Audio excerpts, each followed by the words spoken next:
Hey everybody, welcome to the Collectibles Matrix. I'm Toby, and today we're going to be having a look at some fighting fantasy books.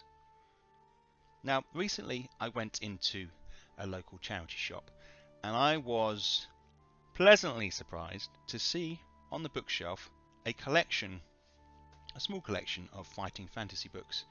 As you can see here, this is what was there. And what was pleasantly surprising about this, other than the fact they stuck the stickers on the front, which always really annoys me, is that these are all in mint condition. Now, if we move these across here, you can see that these have no damage to the spine whatsoever. These were never read. These were bought to be collected, which is awesome. So, fighting fantasy books, if you don't know what they are, just briefly, they are solo adventure books. You play a game, you read the entry, and then you turn to the page number which you pick, and it will be a decision about something. And they are really great when it comes to their art. They're an entry point, if you like, to role-playing, to fantasy worlds, to games and concepts. And they were originally brought out in the early 80s and have been around for decades in different forms. So before we go into a little bit of the history, a bit more of the history, I want to show you two of the books that I'm referencing for this video. Two excellent books. The first one is by Jamie Fry. It's a fighting fantasy checklist and price guide. This gives a list of all the fighting fantasy related products. And then we also have this excellent book where you are the hero, a history of fighting fantasy game books by Jonathan Green, who has been involved with the writing and Warlock magazine and lots of other things associated with fighting fantasy. This gives like a history, and we're going to use this for referencing a couple of the images as well as we have a look further into what this is about. But back to the books that I found at the store. So they're mint condition. There was one or two little bits of damage, maybe slight discoloration on some of the spines. But I wanted to show you where these sit in the order of fighting fantasy. So if we have a look in here, you can see the date on this is 1992. Okay, so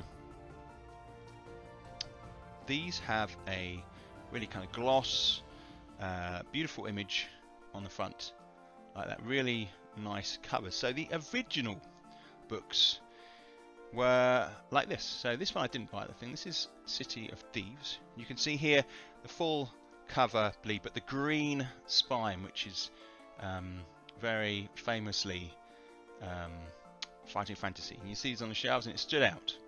It was like a little advertising ploy, and it worked very effectively. You can see the order here: Warlock of Fighting Mountain, Citadel Chaos, The Forest of Doom, Starship Traveler, City of Thieves.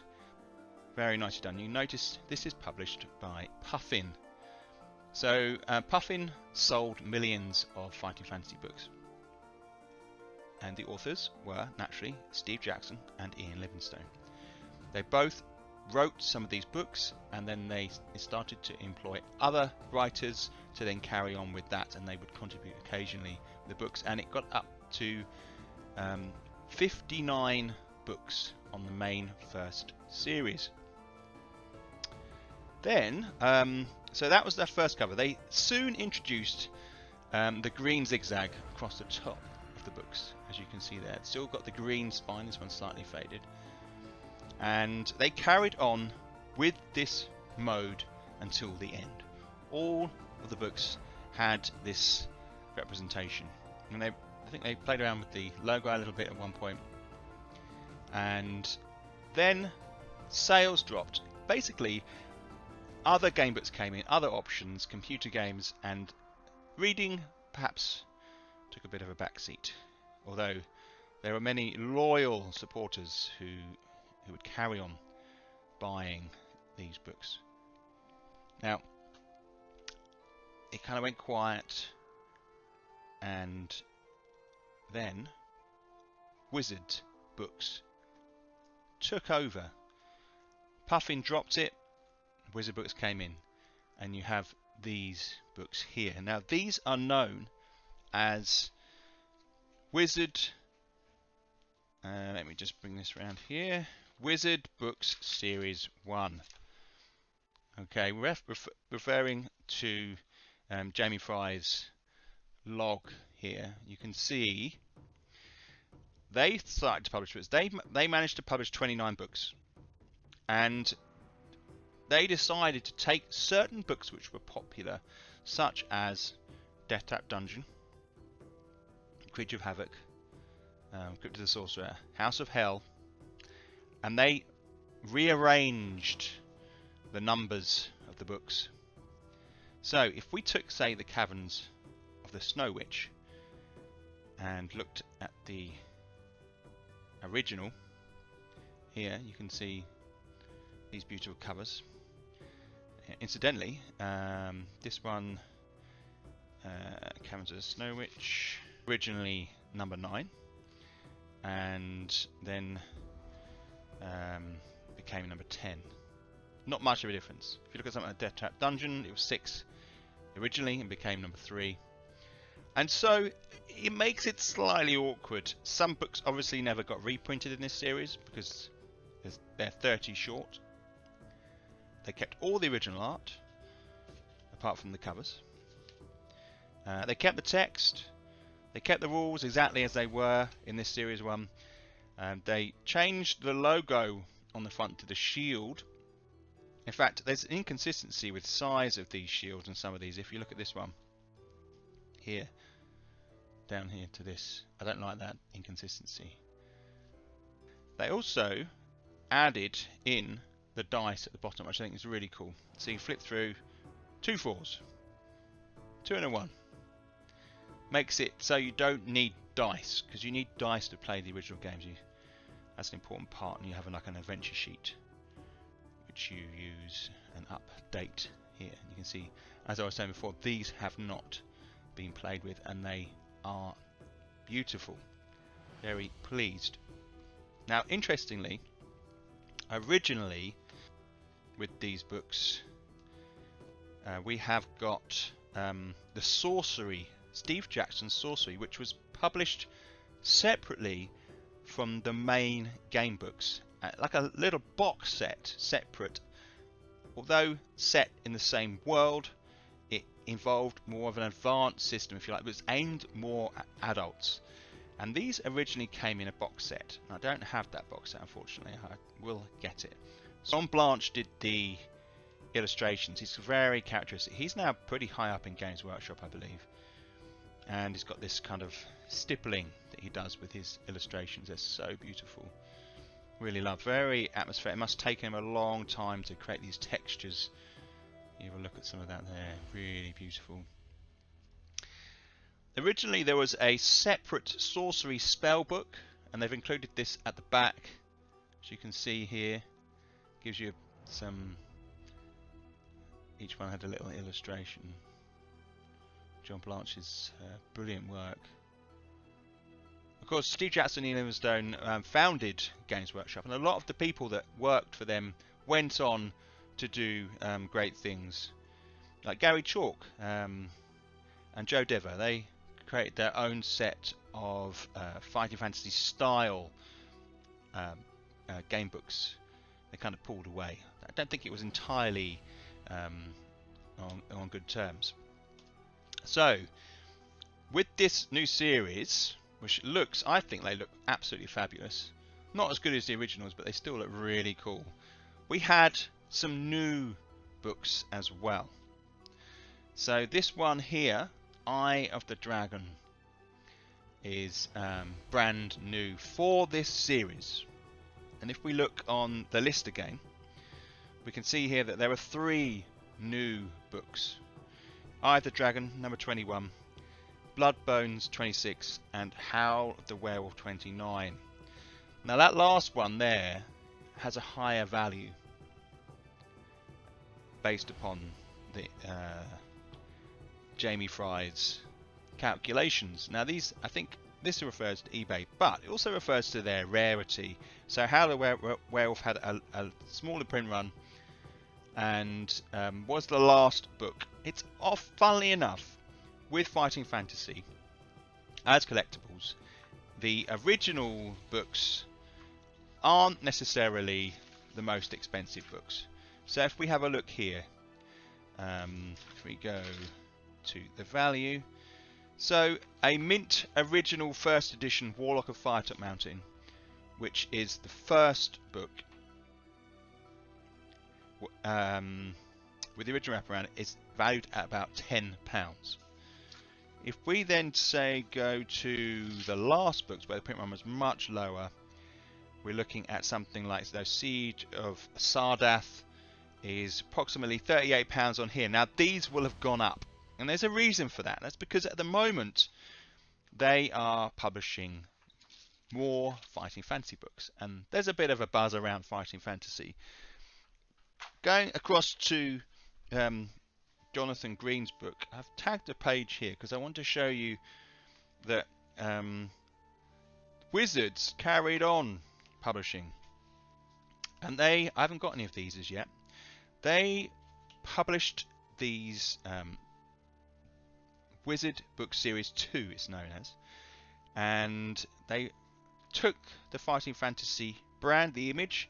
I don't know whether they decided that this format was old-fashioned, but they went with something a bit more graphical, with less art inside, just put inside this little shield. So they squished down the image and put it in a little circle and then a shield around it.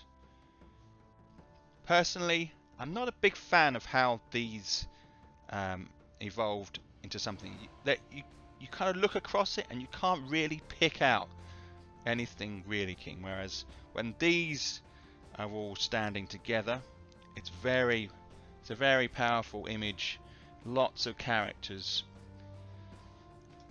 So I really do enjoy Series 1 Wizard books. Now there is a new stage because Wizard gave up publishing them, and it then went over to another publisher, Scholastic. Now they're obviously a massive name in children's publishing, and they created a new format of Fighting Fantasy book, which you can see here. This is a special edition. It's the most recent one, published by Ian Lindstone. Would come in every now and again and give it a bit of a boost and write a new book, and it's actually signed. I've got it signed because I picked this up at Fighting Fantasy Fest, which was a couple of years ago now, obviously. Now they have a different feel, these books. They're quite different, and I personally think that these are aimed at younger children. Now originally, part of what Fighting Fantasy was, it was designed to scare you, and these are very kind of rounded, blended style images. They don't really compare, I personally think they don't compare to the original, so I'm not so interested in picking this selection up. You can see there are some more down here and they look very similar. This one's glossy because it's a special edition, but these ones here kind of just one colour, and for me it doesn't work, but it follows on from that Shield Wizard second series, and not a big fan. One of the great things about Fighting Fantasy is they were very loyal to illustrators, and lots of them would come back and do books and get the opportunity to do covers as well. They often had really tight deadlines, and sometimes they were trying to get 3 books out a year, so it was pretty intense. These black and white images have lived with me since my childhood, because these were really what got me into fantasy and science fiction collectibles, and just, you know, playing role play and everything like that. They were the doorway when I was a 10-year-old boy. This completely captured my imagination. I owe a lot to Steve Jackson and Livingstone and the series of books. In fact, it got me into reading, let alone fantasy and science fiction. It just gave me the opportunity to enter a world and be the hero. So if we're looking at the value of these books that I've picked up, I would say that although I paid £1 for these books, I would say that these are probably worth between £3 and £5 each. Now obviously as time goes on, I think the value will probably hover up a little bit, but for me it is a nostalgia thing as well. I love, as I was saying, the history, what goes behind these, and the fact that they keep coming back with different iterations. Who knows where these books will be in say 10-20 years, but I personally think they will still be printing them. So having said that, I think the value can only go up with the older versions, and this kind of being like the second series out of 4, I think these will get some value. And I think we'll also see the original books picking up some more value as well. Guys, if you've got any questions, add them in down below. Any comments? If you found this video interesting, click the thumbs up. And if you haven't subbed already, it'd be awesome if you could, because this is a new channel. I'm just sharing my experience of collecting and showing some of the stuff that I have because I love it and I want to share it, and I hope you enjoy that. So guys, take care, and I'll see you in the next video.